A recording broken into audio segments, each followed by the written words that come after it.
Latakia City Expats Club is a non-profit social organisation and our speakers are volunteers.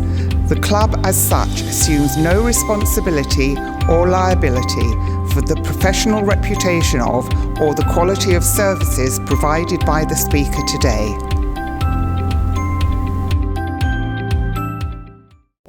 She is a wonderful talker.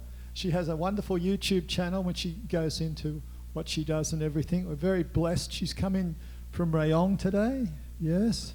And she has copies of her books available, which, by the way, I have a copy. It's well worth getting. And you can always, if you missed something in the talk today, you can always check her out on YouTube, etc.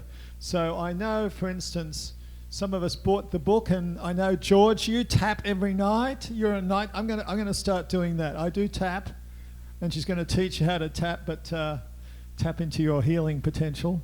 And today's talk is going to be a little bit different because it's going to focus not just on physical pain relief, but also on the question of emotional healing and the relationship between the physical and emotional. Come on up, Shalini. Great to have you back.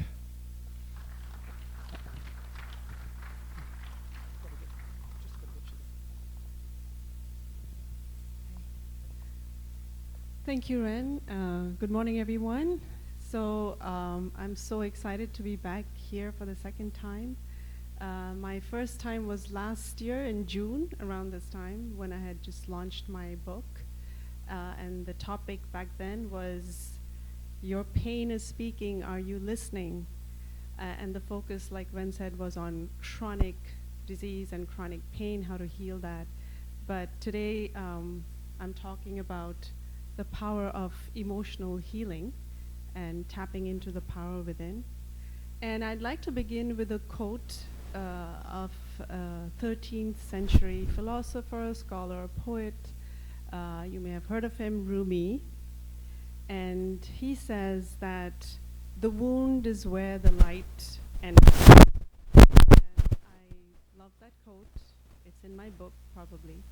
And I truly believe that, you know, our wounds, our pain can be healed and transformed into personal power.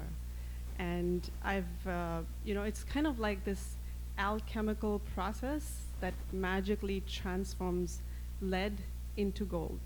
And so today I want to share with you a little bit about my own journey of healing, my chronic pain, my emotional pain that eventually led me to discovering my purpose in life and my passion, and is sort of my superpower now. So before we dive in, I think I'm doing this right. Yep. Oops, sorry. So let me just give you a little introduction about myself. I am Shalini Joshi Amdagni. I've been living in Thailand for almost all my life, since I was 5 years old. I'm Indian, moved here when my father moved here for work. So I've been living in Bangkok most of my life. I have kids, 20, 21, and my husband works in Rayong, so I have a house in Rayong as well. My kids are now in university, so I spend more time in Rayong because they're not going to school in Bangkok anymore. So I've been on this journey for 15 years, and what happened was I was stuck in chronic pain because I had a chronic disease that the medical approach just, you know, nothing helped me. And I discovered a tool online and used it by myself, on myself, and within 2 months of applying that diligently, I was completely free of my chronic disease as well as chronic pain, and I discovered my purpose as well. So, and last year I became a best-selling author on Amazon in the holistic medicine category for my book, Instant Pain Relief, which is really about healing chronic pain. But like Ren said, it's related. Chronic pain, the physical pain, is really also about emotional pain. So today we'll focus on the emotional pain. And So I want to share with you a little bit about my journey. So what happened was that 15 years ago, I was diagnosed with a chronic disease, costochondritis. I was just sharing it. It's an inflammation that affects the ribs and the breastbone. It's a ligament that connects that, and everything that I tried, you know, the different medications, the treatments, therapies, all the advice from the different doctors that I went to, hot packs, cold packs, physiotherapy, ultrasound therapy, change the chair, change the mattress, change the pillows, and all that goes with, you know, trying to deal with chronic pain. Nothing worked for me, and I was asked to be on bed rest indefinitely. And the option that I was given was you can do surgery, but there is no guarantee that anything would change. And so my life sort of came to a standstill mentally, physically, emotionally. And it was a very tough time because my kids were only 5 and 6 at the time. And I was sort of desperate to get back to normal life and just be a normal mom to my kids. And it was out of that desperation that I bumped into this tool called EFT, Emotional Freedom Techniques, that helped me. And when I saw it online, they had a free downloadable 80-page manual. And when I saw that, and I thought, you know, this looks too simple, it's too strange, it's too silly, and if all the medical experts haven't been able to help me, how is this silly, too simple looking technique going to do anything for me? But like I said, I was desperate. I was desperate and I was open to trying anything, and I'd heard good things about it.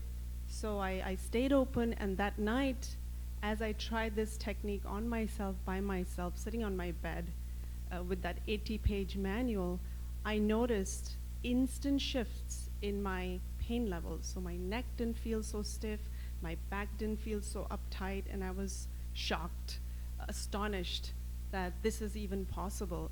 And so I ordered all their DVDs, all their videos that they had in their library, over 20 plus videos, and I started using this technique on myself, and, you know, completely healed my chronic disease and my chronic pain, discovered that this is what I want to do with my life. And I started, you know, my first client was a doctor in my building who was actually helping me. And then when she found that I'd healed myself, she's like, what did you do? And I said, I did this technique, and she wanted to try it because she had leg pain for 5 years. And as we did this, and I was a novice, I had just healed myself, I was no expert, I didn't have official training. But within 4 sessions, her leg pain of 5 years was gone. And the interesting thing was that I'm not a doctor, I'm not a medical expert, and what was happening was, what was astonishing was that as we did the emotional healing, the physical, you know, there was physical relief. And so this technique, you know, on the surface, it looks like a very silly looking, strange technique, but really it's about going deeper and unearthing the hidden emotional pain in your subconscious, all the feelings of guilt and rage and angers and frustrations that we all have, right, as we go through life. But we don't really do anything about it because at least I didn't know that we're supposed to do something about it. And so I read this book many years ago. It's called The Astonishing Power of Emotions. You may have heard of Jerry and Esther Hicks. They've written lots of books. She's nodding her head, of course, because you're a psychotherapist. And so that's literally was my experience. I was astonished at the thunderous impact not healing, not addressing emotional pain can have on us. And so as I did that, I was, you know, and so as I helped the doctor and word got around, and I got certified in this technique, suddenly life was working for me. and I was feeling better. I felt more confident moving forward day to day. I felt more empowered that I have something, this simple looking technique that can not only help me but help others as well. And so in a year's time, I think Bangkok Post approached me, and word got around, and I've done talks, workshops, and spoken around big stages, small stages in Thailand as well as in Southeast Asia. And today, I want to focus on, oops, you don't see the, okay, so I don't know why that's not showing up, but we're looking at what is emotional healing and what are the 4 steps to emotional healing. And so what is emotional healing? It's basically, we all go through life. At breakfast, Ren was talking about a conversation about people lending money, people not returning the money, and we go through so many areas of our life where we experience stress and anxiety and worry. I was just tapping on my way here because my father-in-law is sick with cancer actually, and we had some incident yesterday. So just even yesterday, the experience of yesterday was still upsetting me today. So as I was driving from Rayong in the car, I was tapping. And so we go through so many experiences in our lives that frustrate us, irritate us, annoy us, make us anxious, make us worried what's going to happen in the future. Then we have stuff from the past, but we really don't do anything about it. And we just keep marching forward. And emotional healing is the process of saying, looking inside and saying, how am I doing? How am I feeling? Am I feeling okay? And actually acknowledging, addressing, and then healing those parts of us that feel hurt and wounded and angry and ashamed and guilt and all of that. Because when you don't do that, it's kind of like your body becomes the dumping ground for all your emotional, mental trash. So it's like you've got, it's a trash can of all of those unhappy feelings of dis-ease, which eventually become disease, mentally, physically, and emotionally as well. So I want to share with you, would you like to get a taste of this technique? Yes, okay. So I'm going to do it right now, just so you. So basically, it's a very simple technique. I taught it to my kids when they were 5 and 6 years old. Now they're 20 and 21, no, 21 and 22, and they're still tapping every single day. So what I want you to do is maybe just close your eyes, and let me just show you. We are just going to tap on one spot, and that is the collarbone, and just the area under the collarbone. And I'm going to explain this whole thing later, but just to make it easy, you can feel your collarbone and there's this mushy part. So what I want you to do is just close your eyes, take a deep breath. Don't be shy, it's okay. And tune in and ask yourself, how am I feeling today? And are there any feelings of anxiety or stress or worry or fear that I'm feeling? Or is there any issue in my life right now? Any area of my life that feels painful, stressful? Because we never really take time to acknowledge that, do we? And now I want you to simply just tap lightly on your collarbone and just follow along with me. You don't have to say anything, just listen to me and tap on your collarbone.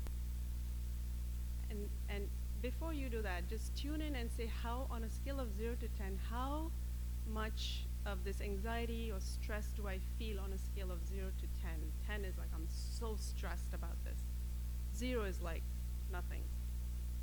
just for your own, measurement. So we're going to tap, and basically what we are doing, it's a mind-body tool, so we are tapping physically on our body. It's an acupressure point that has 14 meridians that go down just this one point. And we are tuning into how we are feeling. So I'm going to just lead you and just follow along with me.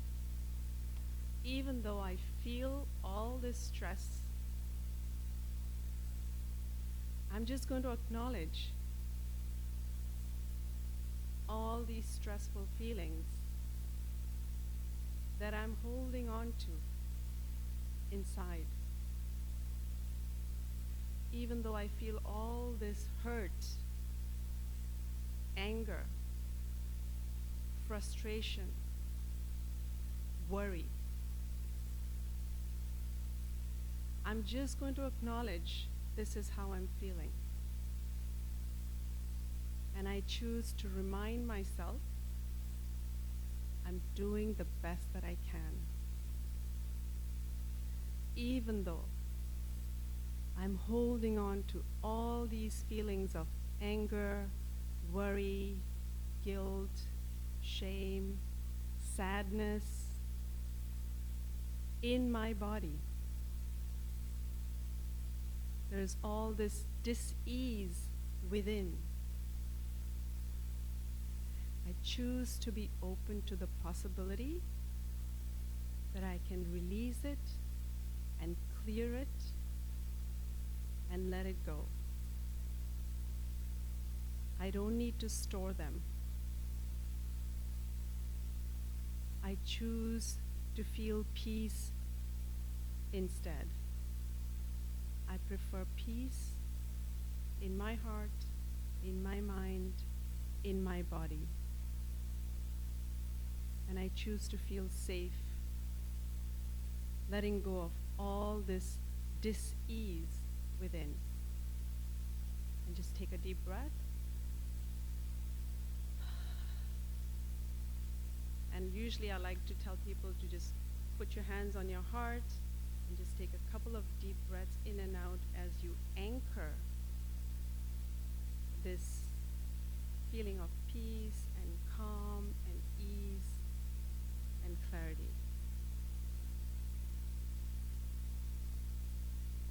And you can open your eyes when you're ready to.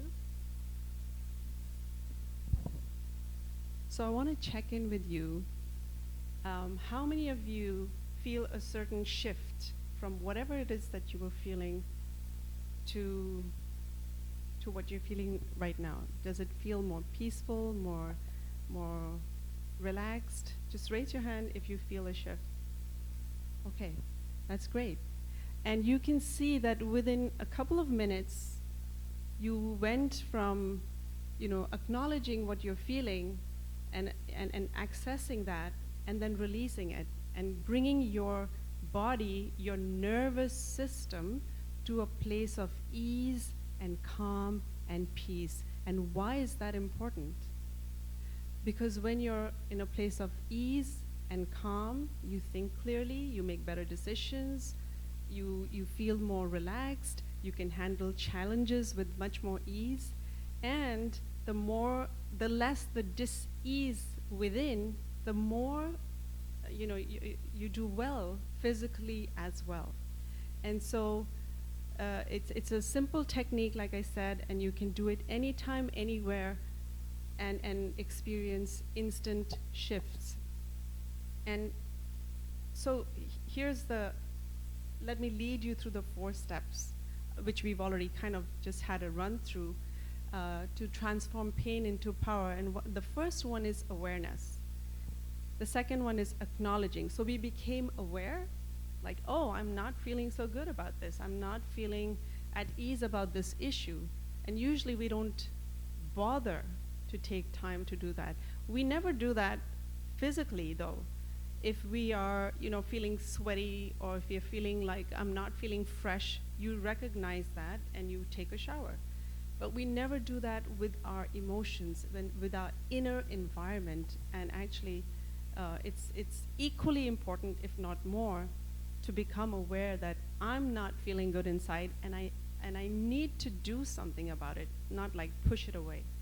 So you are aware, you have awareness, you acknowledge it, and then you actually address it. You don't just like keep moving forward. It's like, yeah, I'm feeling pissed, I'm feeling angry, I'm feeling sad, I'm feeling hurt, and I'm not happy, and I'm just gonna keep moving forward.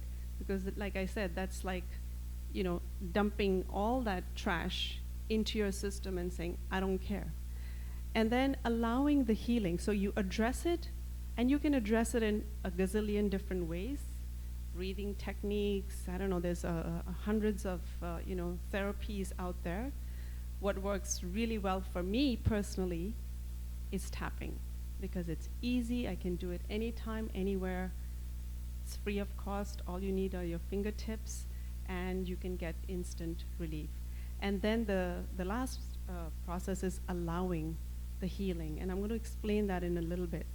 So step one is awareness, and this is really key. Like, back 15 years ago, I had no clue that I was supposed to do anything when I felt bad, or when I felt sad, or when I felt pissed, or when I was, not happy. And so what was going on is that I had a chronic disease. And back then, I thought, life is cruel, and, I'm stuck on bed, my kids are 5 and 6, poor me, there's nothing I can do, I'm at the mercy of these medical experts, and they know everything about me, and if they're not, if they can't help me, I'm doomed for life, I'll never be able to go out with my kids and go for adventures, and, life will just pass me by, and I'll just be a bystander watching everybody have fun. But that's the way I used to think. I had a victim mentality, and I didn't have the awareness that I could do something about it, that I did have power. And so the first step is to really acknowledge, to be aware. And one of the things that I learned I attended a self-awareness seminar 15 years ago where things really changed for me, just like this. The speaker was talking about self-awareness and saying that your thoughts create your reality. Your thoughts create your disease. Your thoughts create your relationships. Your thoughts create your life. And I had no clue how my thoughts were creating my disease, because I thought I'm trying to think of all the possible ways that I can help myself.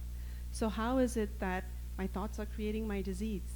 And so what I didn't know, awareness, right? I didn't know about this energy field.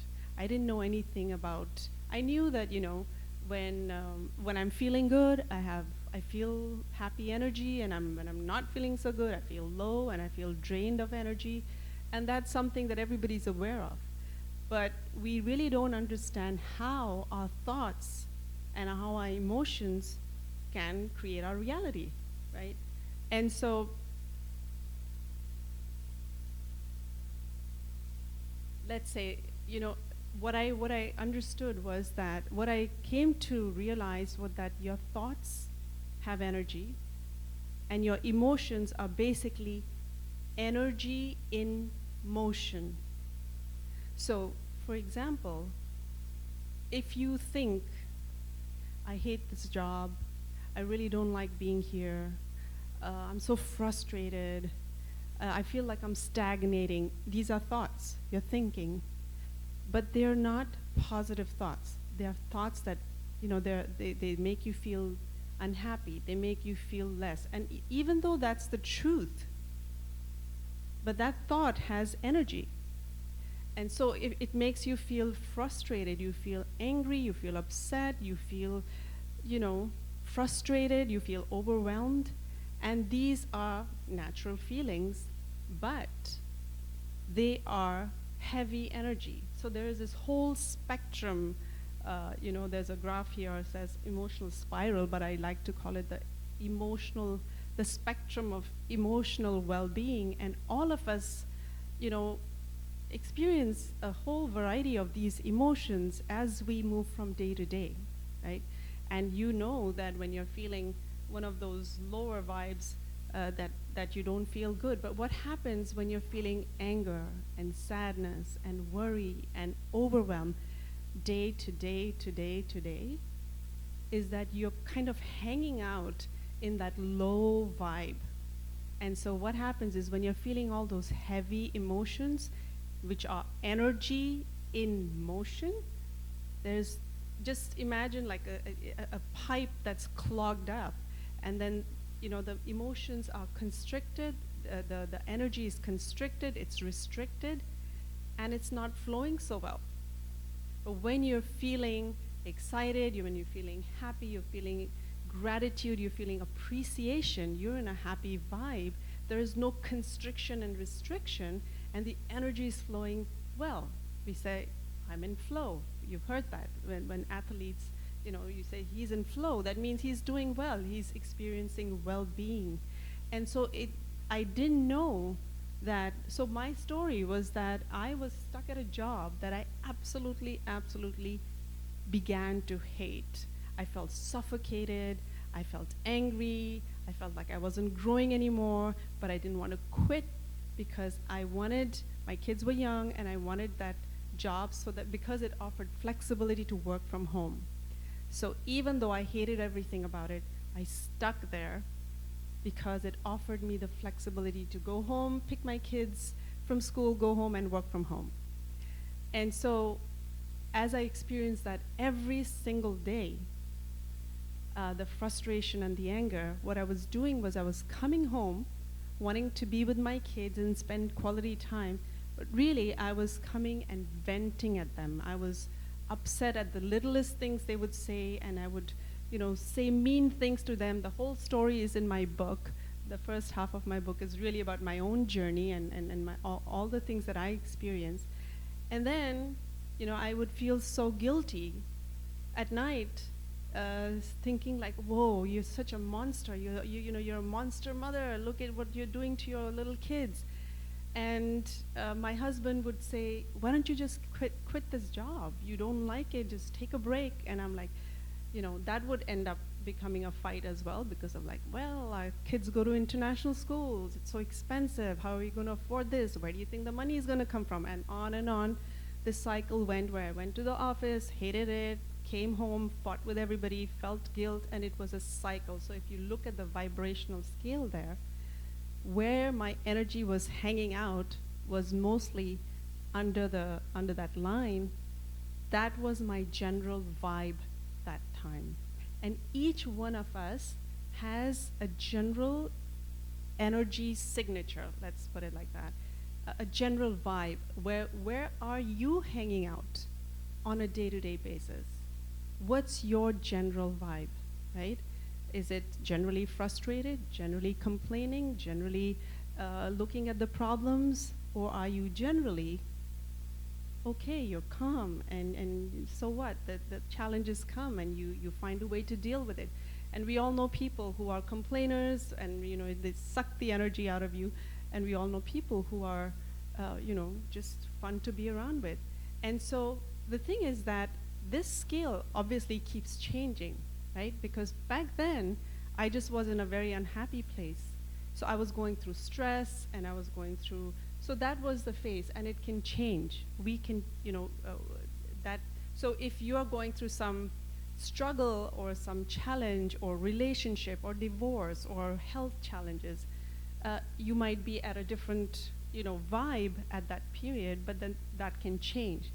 The problem is that we think that when we've had that challenging time and we were really angry, sad, upset, pissed, guilty, that those emotions just vanish into thin air once that difficult period has gone.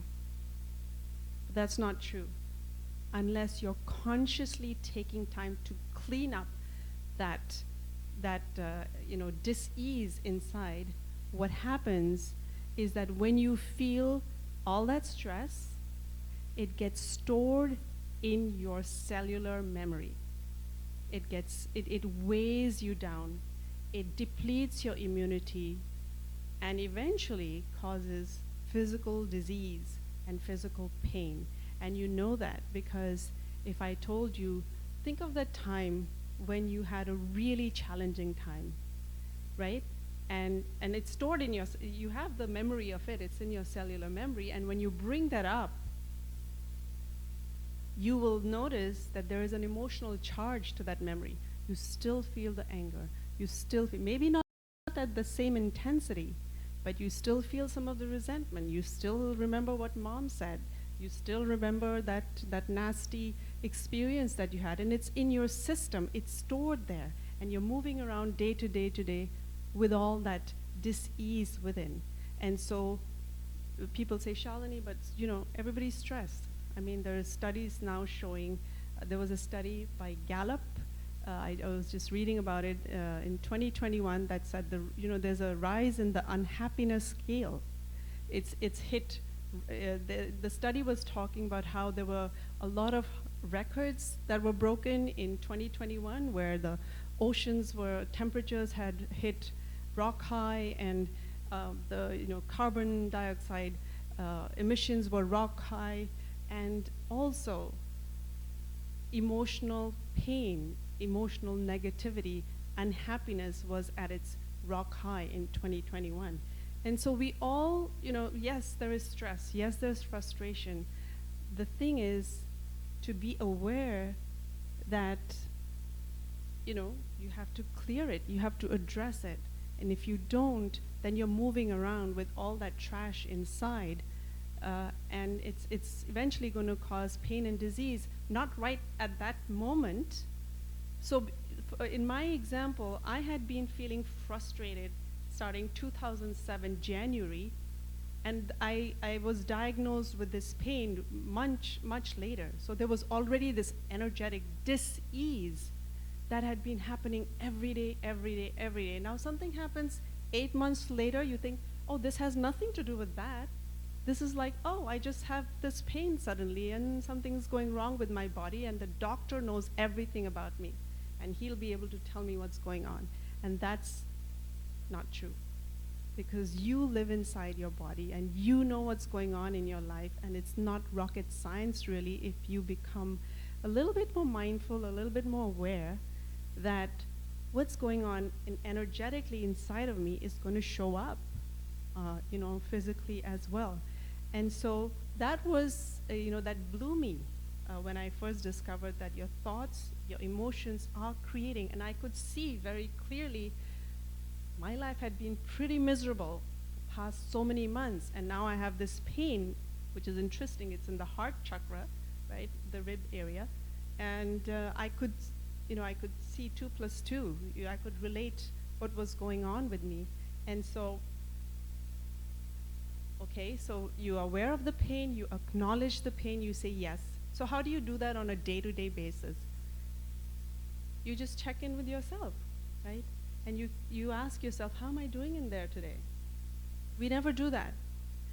How am I doing? How am I feeling? Am I pissed? Am I angry? So you can acknowledge that on a daily basis. And of course, if you want to, you must also go back and see what's all the pain that I'm storing from the past. So you have to acknowledge what's going on with you. And if you don't, your body lets you know. Your body lets you know. So here are some signals. There's a book that says your body keeps score. And so how do you know you have emotional pain? There's anger, you're triggered easily, insecurities, mood swings. Physical chronic pain is a big sign. If it's chronic pain, there is a big element of emotional pain, definitely. And so all of these chronic illness, chronic pain, these are all signs that you've got emotional dis-ease within. And so what is the cost of unhealed emotions? Well, I was stuck on bed rest indefinitely, and the doctors, and I went to the best doctors in Samiti Wage and Bamrung Rad, and they couldn't figure out because the pain just kept getting worse. And now I can see from the other side why it kept getting worse, because I was just, the frustrations just built up. I was angry at the doctors. I was angry, and I was just like, what's going to happen to me? You know, it was just like a snowball impact of negative emotions and thoughts running my life. Literally, I felt like I was on a hamster on this pain wheel that I didn't know how to stop. The doctors didn't know. So it was just like a spiral that was going on in my life, and it was easy to see how I had my thoughts and my emotions had created this chronic disease, and I was, I was on bed rest. I had a client, if you don't deal with this emotional wounding, whether it started in childhood or, all through life, it leads to self-sabotaging behaviors. And I can tell you one guy, where he was, so he had a company with his brother, and he made certain decisions because of which the company suffered such extreme loss that, it's like it was a family business, and the whole community found out. And so he felt so guilty and ashamed, and he had, after a while, he had breathing problems. He had migraines. And he had tried all kinds of different things to help him with the breathing problems. Nothing worked, so that's how he came to me. And, always, this is a technique, it's called emotional freedom. So I asked him, when did this pain start? Like, what was going on? And he told me about this experience that he had where he was so ashamed, he was so guilty. And so what was happening before he came to me, he's like, you know what? I go to the hospital, I get the medications, but every time I go to the office, I get the migraine again. My breathing changes, and I have to go back home. Really what was going on was because he hadn't healed his shame and his guilt and his fear and all those self-critical thoughts and emotions that he was feeling. And I'll get to the subconscious part, but basically what was happening is that he was self-sabotaging his life, because there was a part of him, the bigger part, right? I don't know, that's it. So all, like I said, things, stressful things that happen in your life don't just fade away and you move on and like, bye-bye, all that stress is gone. No, it gets stored in your subconscious mind. And so this guy had all this, previous experiences of like meeting people socially, and they would look at him, and he was so embarrassed, so ashamed, so scared that when he went back to work, your subconscious mind, which is, filled with all the past experience, like a supercomputer that records everything that's going on, every emotion, every thought, every experience, every memory is stored there. And so he goes back to work, and the subconscious mind says, really? Are you sure?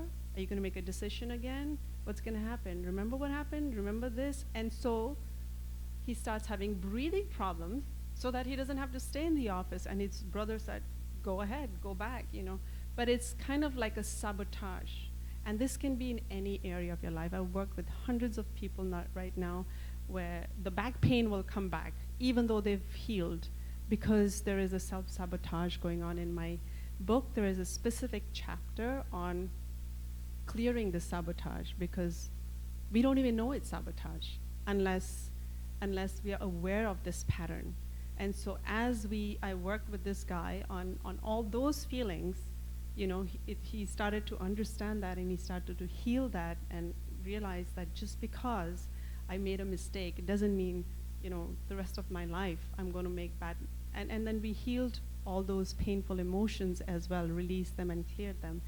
And so they say, the conscious mind is just, here it says 5%, some people say 10%, but basically it's a very small area of your conscious brain, right? So if you say, I want to heal, I want to be happy, I want to have harmony, I want to have a great relationship, I want to be successful, I want to be pain-free, I want to make this relationship work, that's just 10% or 5% of your brain. And so most people realize that I want to do this, but I'm fighting more with my spouse, or I want to make money, but I'm losing money, or I want to be healthy, but I'm stuck in pain. And that's really what's going on. And so this technique, EFT, is something that goes beyond the surface and deals with all those underlying pains and wounds and scarrings that we all experience as we go through the many phases of our life: childhood, student life, university, marriage, work, and all those experiences. They're stored inside. And if you're not going to heal those, then they'll keep showing up as triggers, as pain patterns, and you are not able to live and achieve the things that you want. So that's where emotional freedom techniques, and I know there's tons of psychotherapy, definitely is a big one, and I know you said you've been using it for yourself. And another conversation we were having is that somebody asked you, like, how long do you have to do it? And it's basically lifelong, right? It's a lifelong process. How many times do I need to do this process? And I was just telling, I forget your name, sorry, that when people ask me, how long do I have to do this? I say, for life. And they don't like that answer very much. But, how long do you have to brush your teeth to keep them not smelly or decaying? And how long do you have to take a shower every day?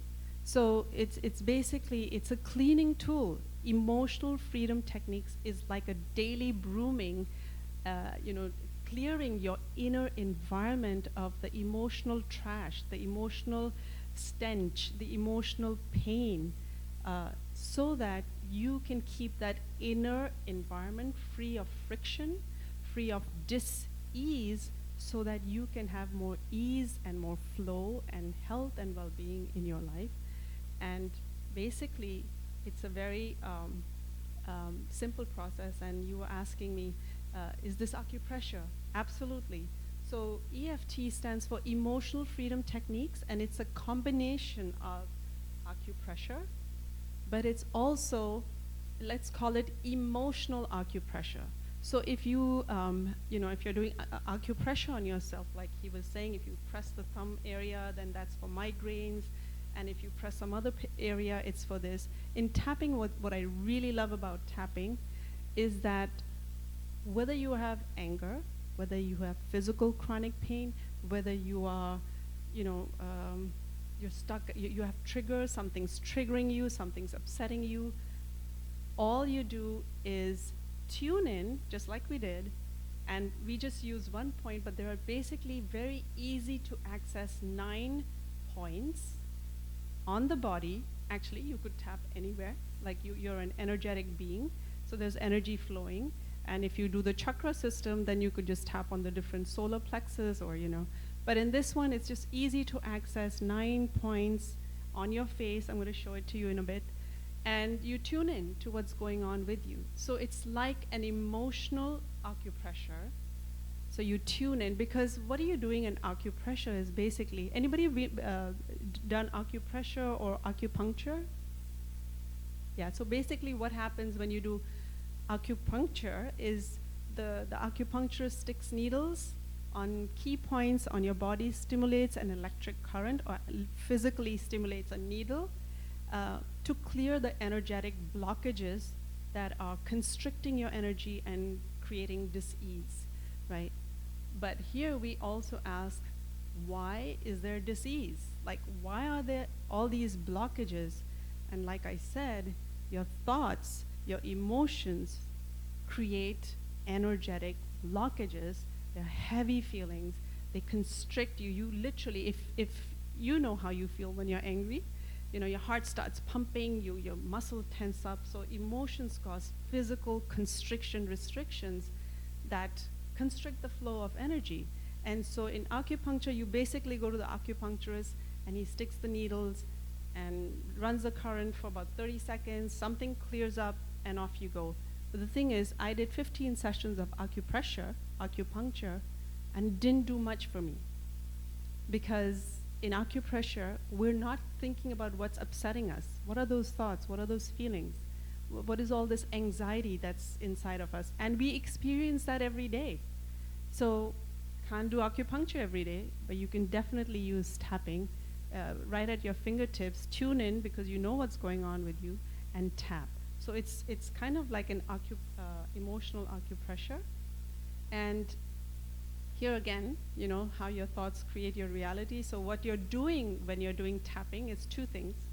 You're tuning in to something that's upsetting you, something that's bothering you, something that's creating dis-ease. So when you know, right now we are sitting here at peace, but if you got a phone call and somebody, you know, on the call, they told you your dad is seriously sick.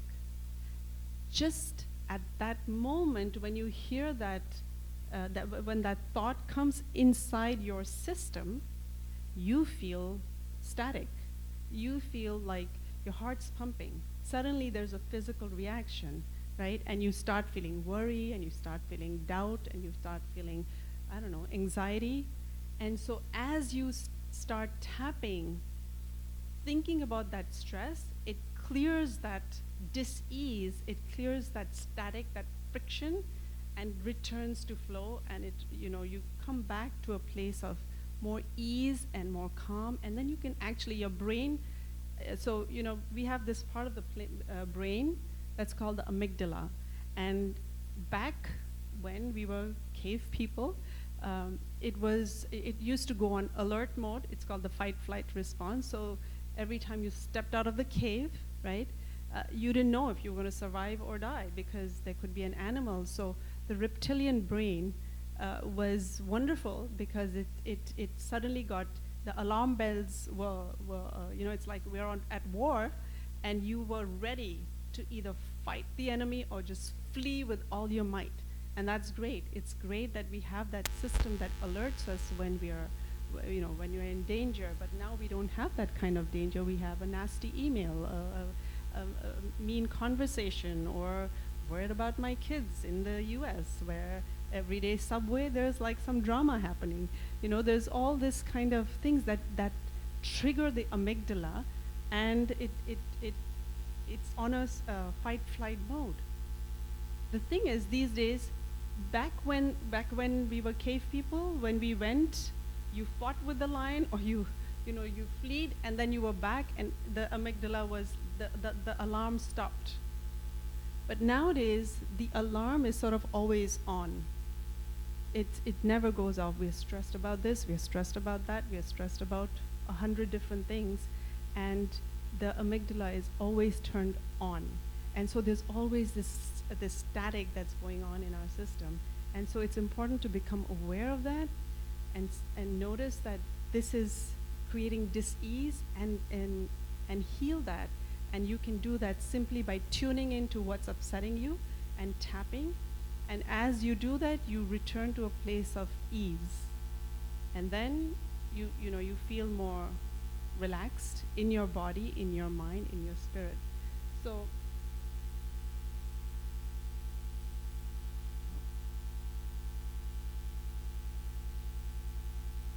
I'm not sure what's going on.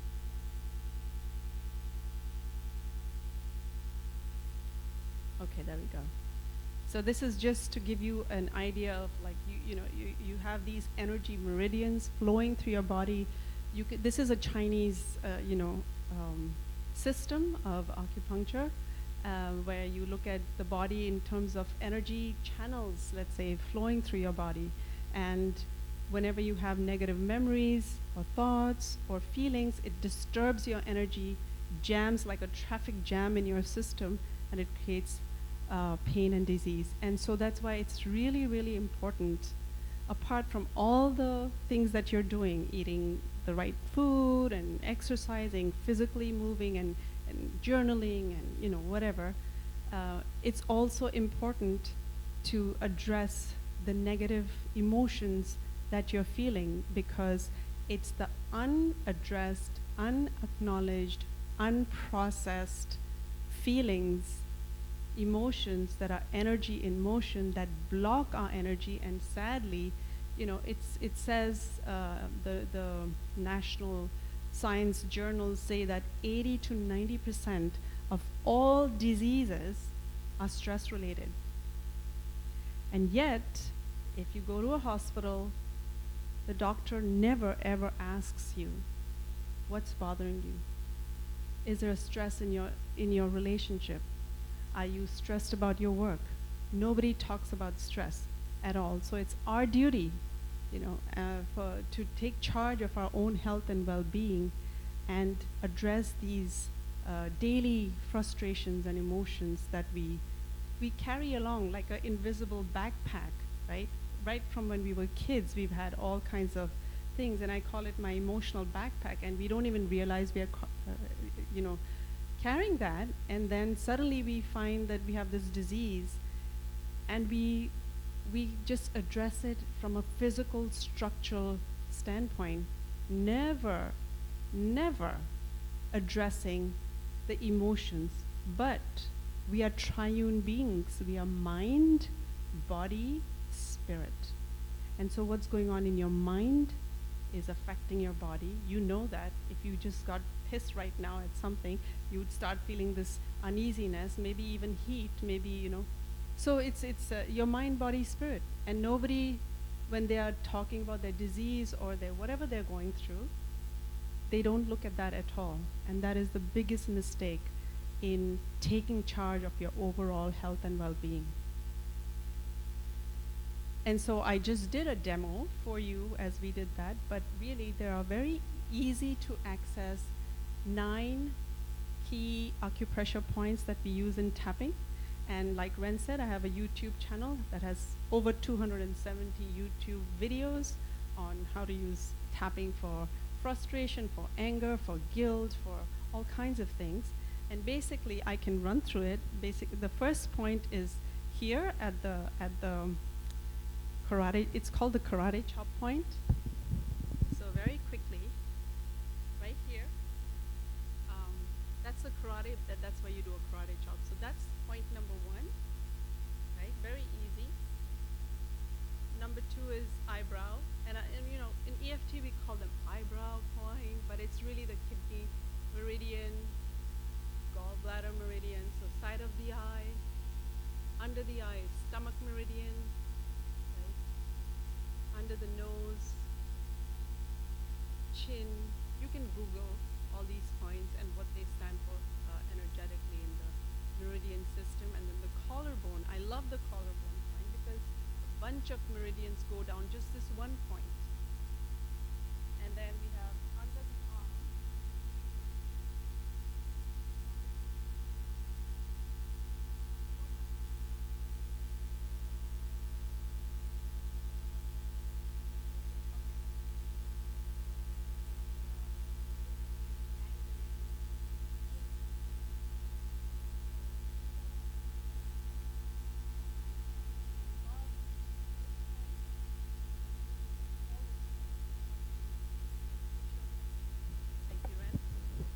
Use the mic. So if you don't want to tap all over your face, you can just tap right here. It's easy to do anytime, anywhere. And what can tapping be used for? Like I was saying, it's like a one-stop shop. If you have chronic knee pain, you can use it. If you have anger, if you have anxiety, if you have sleep issues, people have used it for all kinds of. When I started, I used to help people with weight issues, with, smoking, addictions, cravings, sugar cravings, all kinds of things, because it's basically about addressing what you are feeling. And when you don't address that, then it leads to all kinds of other, issues with health. So you can use it, and the founder, Gary Craig, says, try it on everything. I had a friend who had come to Phuket and had a tooth pain, and she's like, Shalini, I have tooth pain. And she tried it. Even, she did the whole process, which you will see in my YouTube channel or in my book, and her tooth pain was gone. All by, she did it all on her own. So I just say, try it for everything. My daughter is in New York. She's into musical theater, and she always has this dryness in her throat. She's like, Mom, my throat is running dry. And she knows that because she's been tapping.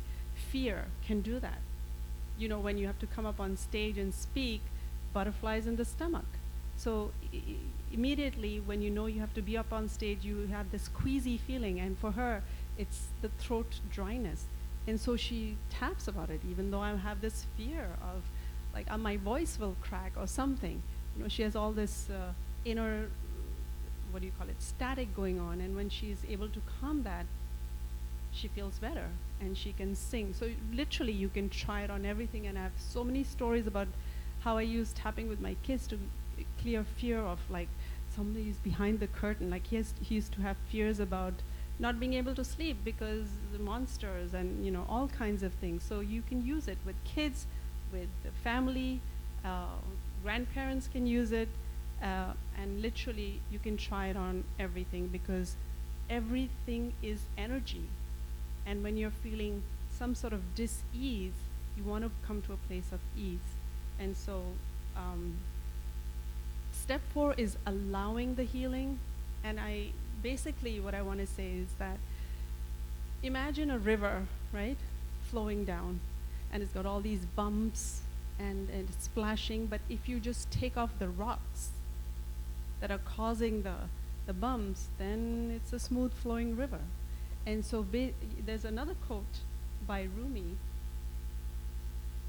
that says, "Your task is not to seek for love, but merely seek and find all the barriers within yourself that you've built against it." And so what I mean by allowing as the last step is, as you clear this inner feelings and thoughts of dis-ease and you know, all the friction that you feel, your body returns to a state of ease. It returns to a state of flow. And your body is divine consciousness. It knows how to heal. It knows how to produce a baby. It knows how to heal from a cut. It knows what to do. It knows how to flow freely. And it's something that we're doing that's interfering and creating friction and dis-ease inside that. So as you release all that dis-ease within, you allow your body to return to its state of relaxation. Literally, there's technical stuff where your nervous system has sympathetic nervous system and parasympathetic nervous system. And when your sympathetic nervous system is triggered by stress, then you're just feeling this jittery nervous energy. And when you see a sunset, when you feel, you know, seeing something beautiful, you're at a place of peace. And that's the parasympathetic system that is in action. And the healing happens by itself when your parasympathetic system is you know, active. And so it can heal itself. The body can heal. I didn't do anything to heal my pain. I just released the emotional blocks, the blockages, and my body returned to its state of ease and well-being. And so benefits of releasing and letting go is wonderful. You feel light, you feel free, you feel ease, you can make better decisions, you are more in harmony in your relationships, you feel a different sense of confidence because you don't have all this, and you're able to deal with challenges. That doesn't mean all your challenges go away, but it's just that when you're at ease, you know that you can deal with life and navigate life with much more peace and much more clarity and much more harmony. And so the other thing that I wanted to quickly share is that, you know, my life went from being on bed rest indefinitely to me, you know, standing here and sharing with you. And it's because, again, back then my vibe was in this lower, heavier vibe where every day was stressful, painful, sad, you know, resentful, and that kind of energy. And right now, I might switch a couple of times a day even to like feeling angry, feeling stressed, but I'm clearing myself every single day. And so generally, my vibe is far better than what it would be if I wasn't doing all that healing and cleaning.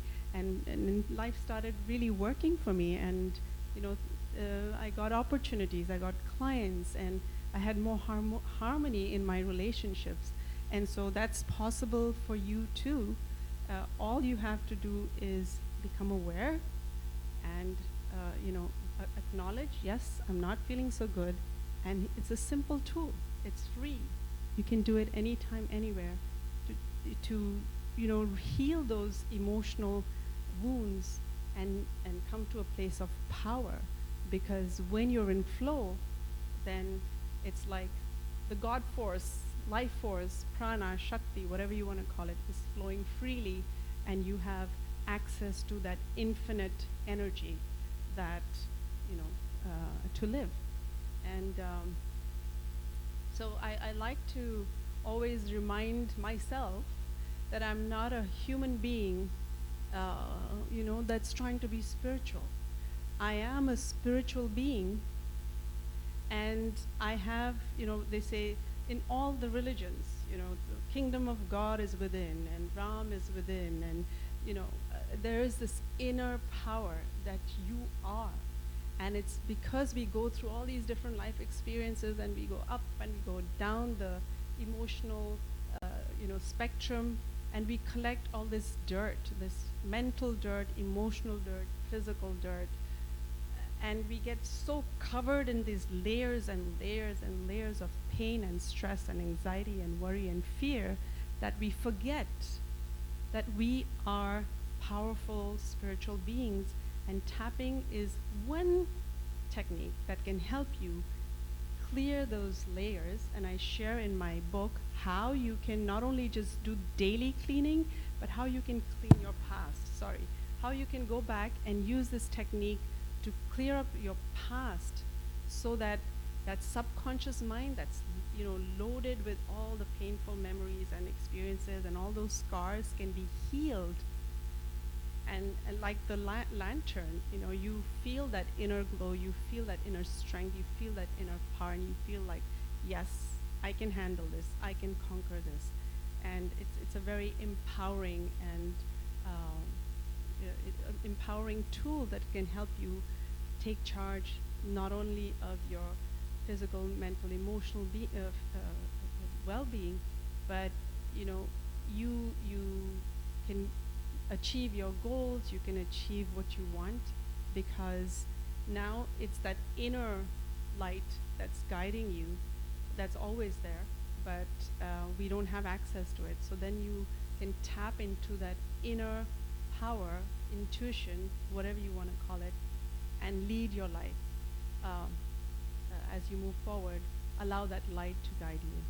So just a little definition of pain is PAIN, pay attention, inward now. Thank you very much.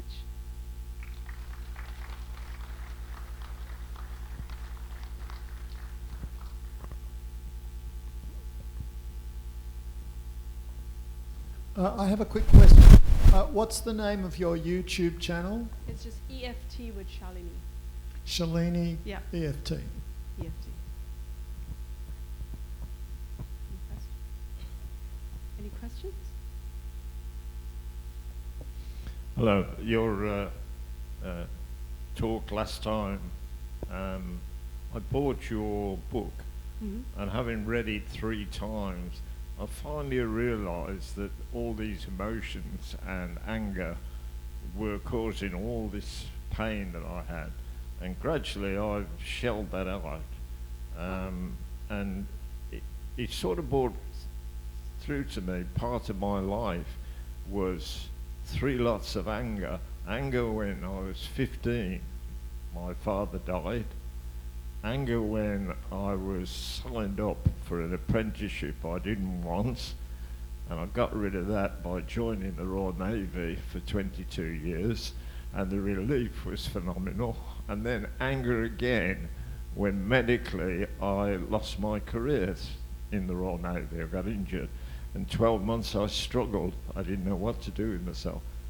But gradually I took on building my business, which was okay. It took all that worry away, financial, thinking about it. Then I experienced a lot of pain. My doctor said this, that this tablet, see this.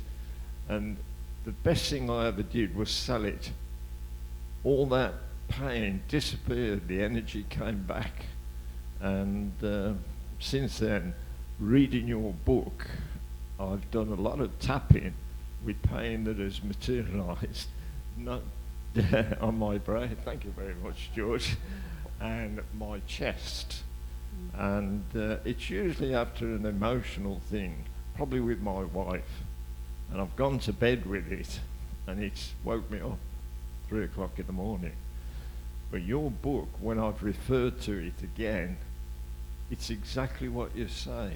You are the energy, and your parasympathetic energy is important.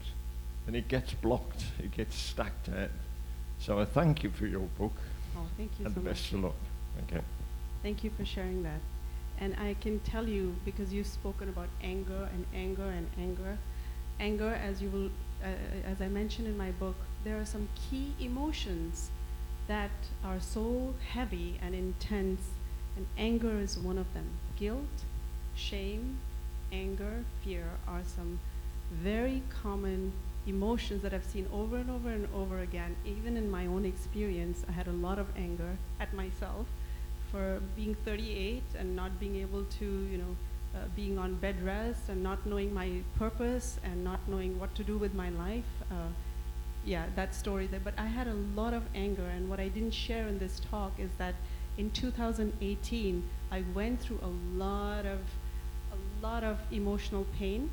My father had a brain stroke. I found out my daughter had been abused. I found out my best friends, relationships fell apart. There was a lot going on, and I was diagnosed with autoimmune disorder.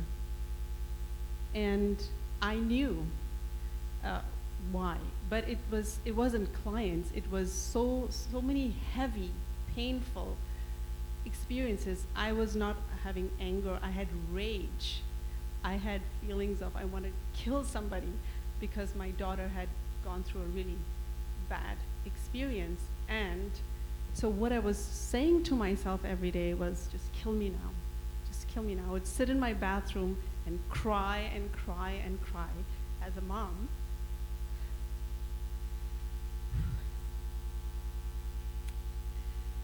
And so what's happening is when you're saying those things to yourself, your cells are listening, and it's like, she wants to die.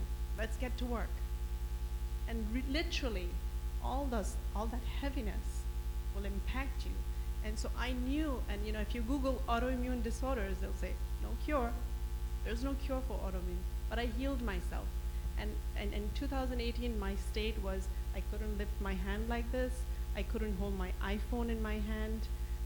Every joint on the left side of my body was in extreme pain, so that it took me half a day to actually get going. And I was depressed all the time. But it took me a while. And that's when I actually, if you read the book, that's what, healing myself from costochondritis was wonderful. Healing myself from this autoimmune disorder gave me this extra energy to finally write that book and start sharing this message in a big way. So, yeah. Also, I've just been asked if you have copies of your book for sale, and she does. Yeah. How much is the book, Shalini? It's $650. 650? Yeah. 650 baht? Do you think it was worth 650 baht, John, for the book? No. I guess I don't really have a question. Hi, I'm Bill. I don't really have a question. I want to ask you to just give me some assurance and a little hope. In a year that's been filled with tremendous loss for me, tremendous. I looked through all your lists. I didn't see the word hopeless up there, but it would fit. Mm-hmm. So through this EFT, is there hope? Absolutely, absolutely. And for this, you saying this year you experienced loss? Right now. Right now. Okay. Yeah. And I can relate to exactly what you're saying, because in April, so I told you my father had a brain stroke, a couple of 2019, and this year, he almost died in April, and he's 89, and I went to India, and when I left there, because I had to come back, I felt like this is the last time. And it was, I have never been through grief. I've been through rage, but I haven't been through grief. And I totally get what, how you're feeling. And so I spent 2 months hibernating. I didn't do my work. I didn't do anything in April, May, and June when I visited my kids. And all I did was cry. Because I grieved. My dad is alive, he's stable right now, but I pre-grieved, and I felt this heaviness.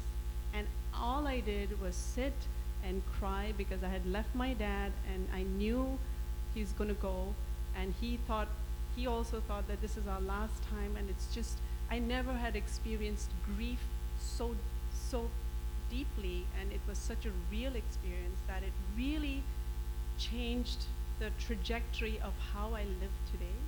And so what I did was I allowed myself to feel that grief. I allowed myself to feel that pain. Every day, 6 o'clock in the evening, I call my dad and I speak with him, and I take a little, a picture, because I don't know if this is the last day. And so I allowed myself to go back to the memories and just appreciate what he's done for me, and how, what a solid, in my book, I say, thanks to my dad, because he told me to have rock solid faith in God. And he's influenced my life in a very spiritual way. And so I can still relate to it, because I don't know, my father-in-law is, in a very serious place with cancer, and I've known my father-in-law since I was 5, because we were neighbors. And my father is also going through this, and I know it could be any day. But when you allow yourself to feel those feelings, instead of pushing them away and getting on with your work and just pretending like I'm gonna be okay. And what we tend to do is we busy ourselves in work, or we busy ourselves so that we don't have to face it. And I always say there is so much power in allowing yourself to process. We have to process those feelings. And I promise you, those feelings are temporary. Those feelings come up. And I know that we can never, stop missing our loved ones. But what's happened for me over the 2 months of just deeply grieving the loss of my dad, the realization that when I put up my next YouTube, there won't be a like, or when we send a family text, I won't see his face drop down. And I've been through that whole thing. But what's helped me now is that I'm in a place of gratitude instead of deep, achy pain, because I allowed myself. So, one of the things I say is crying is such a healing tool. Don't tap, cry, because it allows you to release that pain, to acknowledge that pain, that yes, this is happening. My father is 89, he's gonna go. And allow whatever is coming up to come up. And it's okay to have a ball, to have a meltdown. It's okay to do that. And there is definitely hope, because I'm standing here and I know that if I get a phone call today and my brother tells me my dad's gone, of course there'll be tears, but I have this, I was just telling everybody, because I've been on hermit mode the past few months, I'm gonna be okay, because now what's coming up for me is all the wonderful things that my dad did for me. And I'm just grateful that he's alive at 89. And I know friends, family, kids who've lost their lives. So now I'm in a place of more gratitude. So I just want to share that there is hope, there is healing. And it's okay to be on grieving mode. And everybody's grieving mode is going to be different. So the problem is to not dismiss it, to not avoid it, to not ignore it, but to, again, the whole process of healing is possible. And I promise you that, as you allow yourself to heal and acknowledge this is how I'm feeling, that these emotions will rise and flow, because emotions are energy in motion. They're meant to flow. It's when we strap them, it's when we block them, it's when we repress them, it's when we suppress them that we don't heal, and we cause even more problems. So I don't know if that helps, but there's definitely hope and healing. Thank you. Yes. I'm a closet tapper, Okay. and I've been tapping since you spoke last time. My question is this. Is there any specific number of taps that you need to do, and is there a specific speed that you need to do the tapping? So there is no specific number. Imagine that you're trying to stimulate your energy meridians. So if you do just like 1, 2, 1, 2, it's not enough to stimulate. Imagine the acupuncture, when you go for acupuncture, they dig needles and then they stimulate a current. You don't have to do that. You don't have to like beat yourself really hard. You can just tap, but do it, I don't want you to count, but do it enough times so that it's getting stimulated. So I would do it like 10, 11 times. I don't count, but I just go maybe 10, 11 times. I'm not really counting, but I know I'm doing it quite a bit. And so, 10, 11 times at each point. And there's no rhythm. There's no rhythm like you have to go. In fact, on my YouTube channel, some people comment, you're going too fast. But I guess I do it so much that I just go really fast, but you could slow it down as per whatever's comfortable for you. And really good to know that you've been tapping. How has it helped you? Well, I was having some pain in my shoulder, so I just started tapping. And first, at night, I would brush my teeth, and then after I brush my teeth, I always go, time for tapping, and I lay down. And I think it's almost like meditating. It kind of takes away your focal point, and it changes your energy level to go to different spots. So after about 6 months, I noticed that my shoulder is okay. I mean, I wasn't going and punching myself, but I was tapping, and so I've been doing it for about a year, so now I'm a convert, so I would recommend it to anybody. Tap, tap, tap. Yeah. Thank you, Shalini. Absolutely wonderful talk. I've loved it. Thank you. You may talk about this in the book, but what George just said about how long do you do it for? When I'm tapping, one of the things I do is like, even though, like this is what I say, even though I'm feeling this rage, anger, fear, shame right now, whatever it is, I completely love and accept myself. And then I move on to the next place. So that gives me time to sort of, and really feel it as I'm saying it. I completely love and accept myself. Yeah, Thank absolutely. you. And that's actually, if you read the book, so in EFT, I think this gentleman, I forget your name, you were asking me like, there's so many energy points, you don't know where to tap, like what are the pressure points that you need to do to resolve the migraine. The wonderful thing about tapping is that you just need to tap on these key points for whatever issue you're having, and there is a standard process, which she just said. I just took you through one point, but in the book I explain, and in my YouTube videos you'll see it over and over and over again, is that you say, even though I have this pain, this anger, this problem, I deeply and completely love, forgive, and accept myself. So you're tapping for a bunch of times, and then you go through the different points, and there is it's a sequence. It's a sequence of doing it. I've been doing it for 15 years, so I don't do the sequence many times. I'm just tapping and saying whatever I'm feeling, but doing, I don't want to get, there's we call it a psychological reversal that happens sometimes, that you do the tapping and it doesn't work. And that's why the tapping at the karate chop is important.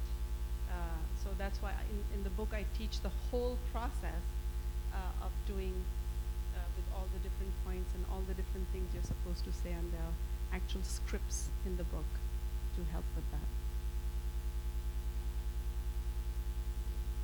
Even though I'm feeling disappointed that the talk has come to an end, I am deeply grateful and feeling loved that you came and gave this talk. Thank you, Shalene. Thank you for inviting me again. Thank you so much.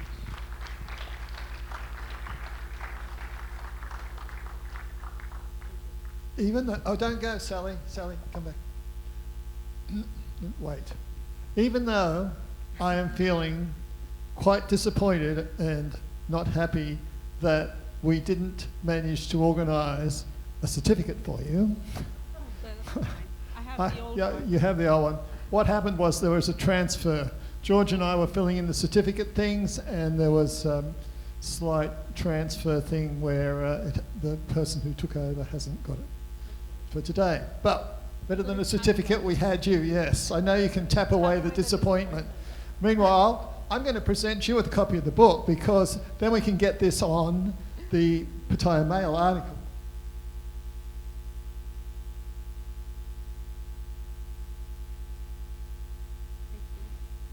As I said, she's a wonderful speaker, so give her a round of applause. And if I had one wish as the guy who organises the speakers, it would be that we could get more female speakers into the club. So if you've come across a lady who can give a talk,